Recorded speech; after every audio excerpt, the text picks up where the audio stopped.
నమస్తే అండి. మొన్న నండూరి గారి ఫ్యాన్స్ నిజాలు తెలుసుకోండి. ఎందుకండి ఘనాపాటెలను నానా మాటలు అంటారు. అది చాలా తప్పు. ఒక్కసారి మీరు విషయాలు తెలుసుకొని ఆలోచించి ప్రవర్తించండి. మీకు నచ్చింది చెయ్యండి. కానీ ఘనపాటెలను ఏమీ అనొద్దు. అది భగవంతునికి చేసే అపరాధం లాంటిదే. దానివల్ల మన జీవితాలు నాశనమవుతాయి. మన జీవితాలు నాశనమవుతాయని చెప్పాను. ఇందులో నేను చెప్పిన దాంట్లో ఏమైనా తప్పుందండి? నేను ఆ వీడియో చాలామంది చూశారు. చాలా మాటలన్నారు. ఇంకా నండూరి గారి ఫ్యాన్స్ అయితే అతని భక్తులని చెప్పాలి. ఇంకా ఎన్ని దుర్భాషలాడారో వారికే తెలుసు. నేను ఆ తర్వాత కూడా పరమాచార్య వారి కథతో పాటు దానికి ఎక్స్‌ప్లనేషన్ ఇచ్చి పెట్టాను. కానీ దాన్ని చూసినట్లేదు. ఇంకా దుర్భాషలు ఇన్ని అన్నీ కాదు. చెవులతో వినలేనివి, చెప్పలేనన్నివి తిడుతూ రాశారు. అందులో కొన్ని కమెంట్లు చదివి వినిపించాలి అని నేను అనుకున్నాను. ఎందుకంటే వాళ్ళ యొక్క మానసిక స్థితి ఎలా ఉందో మీరు ఆలోచించండి. మీకు అర్థమవుతుంది. ఇది నేను చెప్పదలుచుకోలేదు. కానీ మనసులో ఎంత బాధ అనిపించిందంటే, మనం ఒకరిని ఇష్టపడుతున్నాం, ఫాలో అవుతున్నాం అంటే మిగిలిన వాళ్ళని అంత ద్వేషించి వాళ్ళ నాశనాన్నే కోరుకుంటాను. ఈ మెసేజ్ నేను చదువుతాను ఆ కమెంట్ మీరు చూడండి. అలాంటి వాళ్ళు ఎందరున్నారు అనేది వాళ్ళ మానసిక దౌర్బల్యం అంటే ఏంటో మీకు అర్థమవుతుంది. దయచేసి సమాజంలో మంచినే స్ప్రెడ్ చేయాలి. మొన్న కూడా నేనేం చెప్పాను, అతను పూజలన్నీ పెట్టినవి చాలా వరకు మంచివే అయితే మంచివే మనం మంచివి అని చెప్పాలి. చెడు ఉన్నప్పుడు అయ్యా ఇలాంటివి పెట్టకండి అని చెప్పాలి. కానీ పెట్టకండని మీరు చెప్పినా అతను వింటారా వినరా అన్న సంగతి పక్కన పెట్టండి. కానీ సమాజంలో బలహీన మనస్కులు, తొందర ఉన్నవాళ్ళు, ఎలాగైనా చేసి తీరాలనుకునే కొందరు, మానసిక దౌర్బల్యం ఉన్నవాళ్ళు కొందరు ఉంటారు. వాళ్ళకి అటువంటి ఆరాధనా పద్ధతులు, తాంత్రిక విద్యలు చెప్పచ్చా? చెప్పకూడదు. అది తప్పు. కానీ ఆ విషయం చెప్పే ఘనపాటీల వంటి వారిని కూడా దుర్భాషలాడుతున్నారు. ఇప్పుడు ఈ కమెంట్ చదువుతాను, మీరే వినండి, మీకు అర్థమవుతుంది.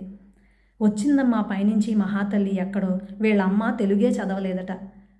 చెప్పింది వింటే మంచి అనిపిస్తే పాటించాలి, లేదంటే లేదు. కానీ తల్లిదండ్రులను కూడా దుర్భాషలాడుతున్నారు.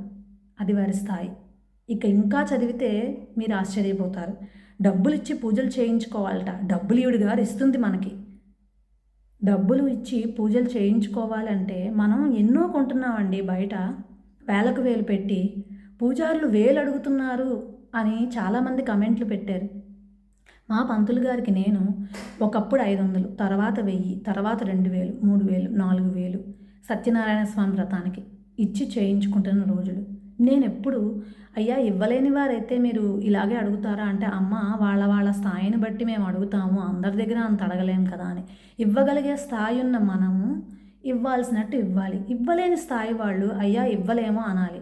కానీ పూజలు మీరే సులువుగా చేసుకోండి అంటూ వీడియోలు పెట్టడం వలన చాలామంది ఆ ఉచ్చారణ, స్వరములు సరిగ్గా పలకలేకపోతారు. అన్ని పూజలు మీరే చేసుకోలేరండి. నిత్య పూజ ఇలాంటివి అనుకోండి చేసుకోగలరు. కానీ అన్నీ కాదు కదా. ఇక ఇంకా చదువుతాను, వినండి ఏమంటున్నాడో అతను. పని పాట లేకుండా వచ్చేసింది. కర్మఫలం ప్రార్థిద్దామని మనల్ని భయపెడుతుంది. మీ కర్మఫలాన్ని తప్పించలేము, భగవంతుణ్ణి ప్రార్థించండి, ఆ దుష్కర్మలు తగ్గుతాయి అని చెప్పాను. అంతే. ఇందులో భయపెట్టానా? ఈ పూజ చేయకపోతే ఏం అయిపోతుంది, ఆ పాపాలు చేస్తే మీ జీవితం నాశనం అవుతుందని థంబ్నెయిల్స్ నేను పెట్టలేదే. ఎవరు పెట్టారో మీకు తెలీదా? ఇక చూడండి. మనకి పాపం చుట్టేసుకుంటుందట, దేవుడు శిక్షించేస్తాడట. దేవుడు శిక్షిస్తారని ఏ సొల్లు పురాణాలు ఉన్నాయి? వీళ్ళు మనల్ని భయపెడతారు. ఘన పార్టీలు ఆ మాట తప్పు కదండి. ఘనపాటి అనే మాట అనడం ఇతనికి రాదని కాదు. ఇంత రాసిన వ్యక్తి ఆ మాట రాయలేడా? ఘన పార్టీ అని వెక్కిరిస్తున్నాడు వేద పండితుల్ని. ఇక ఎవడొచ్చినా లెక్క చేయకండి. నండూరి గారిని ఫాలో అవ్వండి. సనాతన ధర్మానికి అతను చాలా సేవ చేస్తున్నాడు. మనకు ఆయన చెప్పిన పూజల వల్ల ఉపయోగమే కానీ అపకారం లేదు. ఈ పశువులనే మాటలు వినకండి. వీళ్ళు కడుపుకి అన్నం తింటున్నారో వేరే పదార్థాలు తింటున్నారో నాకు అర్థం కావడం లేదు. నండూరి గారి అనే అర్హత అనే మాట కూడా ఇతను రాయలేకపోతున్నాడు. కానీ ఇతను వేదమంత్రాలు చదువుకుంటూ పూజ చేసుకుంటున్నాడు నండూరి గారు చెప్పిన దాని మీద. సరే, ఇక ఆయన వెంట్రుకు కూడా తెగదు, భక్తుల వెంట్రుకు కూడా ఇది తెంపలేదు. మీరెంత, మీ బతుకులెంత? సొల్లు పురాణం చెప్పకు. పురాణాలని ఆ మాట అనొచ్చా? పురాణాలు ఇతని దృష్టిలో అంత తేలిక. మరి వాళ్ళ గురువుగారు అదే చెప్పారేమో మరి. మీ బతుకు మీరు బతకండి, ఎవడి మీద పడి ఏడవకండి. అతని కుటుంబం జోలికి వస్తే నండూరి గారిని కానీ వారి కుటుంబం జోలికి కానీ వచ్చిన వాళ్ళు సర్వనాశనం అయిపోవాలని ప్రకృతిని కోరుకుంటాడట. ముక్కలు ముక్కలుగా నరికేస్తాడట, ముక్కలు అయిపోతాడట. ఇప్పుడు ఈ మాట అన్న వ్యక్తి రేపు పొద్దున వారాహి పూజ చేసి పక్కింటి వాళ్ళని, ఎదురింటి వాళ్ళని, లేదా ఏవది శత్రువుల తాట తీసే కిరాత ప్రయోగాలు చేసి ఏవైనా చేయొచ్చు కదా. మీరు చెప్పేది ఇది ఇంకా ఇతనిదైతే చాలా ఎక్స్ట్రీమ్. ఇంకో కొంతమంది చెప్పేవైతే మీరు ఆశ్చర్యపోతారు వాళ్ళ మాటలు విని. ఇక ఒక ఆవిడైతే ఉగ్రదేవత ధర్మం తప్పే వాళ్లకు, అందరికీ కాదు, ఈ రాక్షస ప్రపంచంలో బతకాలంటే ఉగ్రదేవతలు ప్రత్యంగిరాలు వారాహీలు చేసి అవతల వాళ్ళ తాట తీస్తారట. లోకం రాక్షస లోకం అయింది. సరే పోనీ అంటే ప్రతి వాడిని శత్రువు అనుకుని మనం పూజ చేసి కిరాత ప్రయోగాలు చేసి చంపేస్తారన్నమాట. ఇక మీకందరికీ వారి యొక్క భక్తులే. ఇక చూడండి, వారి వల్ల ఎవరైనా ఇప్పుడు నండూరి గారు ఎవరిని ఇంటికి వచ్చి మోసం చేసేసారని చెప్పలేదు. ఒకతను చెప్తున్నారు, నేను అతని ఛానల్లో సంకష్టహర చతుర్థి డేట్ తప్పుగా చెప్పారని దానికి ఎక్స్ప్లెనేషన్ ఇచ్చి డేట్ కూడా ఇచ్చానమ్మా, కానీ దాన్ని కమెంట్స్ నుంచి తొలగించారు. అది నా తప్పేమో అనుకుని మళ్ళీ పెట్టాను, అయినా తొలగించారు. ఇలా ఎన్నో సందర్భాల్లో కొన్ని విషయాలపై వివరణ ఇచ్చాను. నేను ఒక పండితుణ్ణి, వాటిని కూడా కమెంట్ సెక్షన్ నుంచి చాలాసార్లు తొలగించారు. సద్విమర్శలను అతను అంగీకరించలేకపోతున్నారు. మరి దీన్ని ఏమంటారో మీరే చెప్పండి. ఇంకొక ఆవిడ, she is acting, will she talk like this in reality also? She is cursing, did you people listen? She is targeting our minds. If should I target? Really I'm a targeting? I'm not. And at the same time I'm telling the truth. నేను target చేసి చెప్పాలి views కోసం అనుకుంటే నేను అతని పేరు పెట్టాల్సిన అవసరం లేదు. దీని తర్వాత కూడా నేను ఎక్స్ప్లెనేషన్ ఇచ్చిన వీడియో చూడలేదు, ఎందుకంటే మీరు అతని భక్తులు కాబట్టి. మీరెవరు అతని భక్తులైతే మీరు భక్తులుగా ఉండండి, వద్దనలేదు. బుద్ధుందా? నాశనం అవుతావు.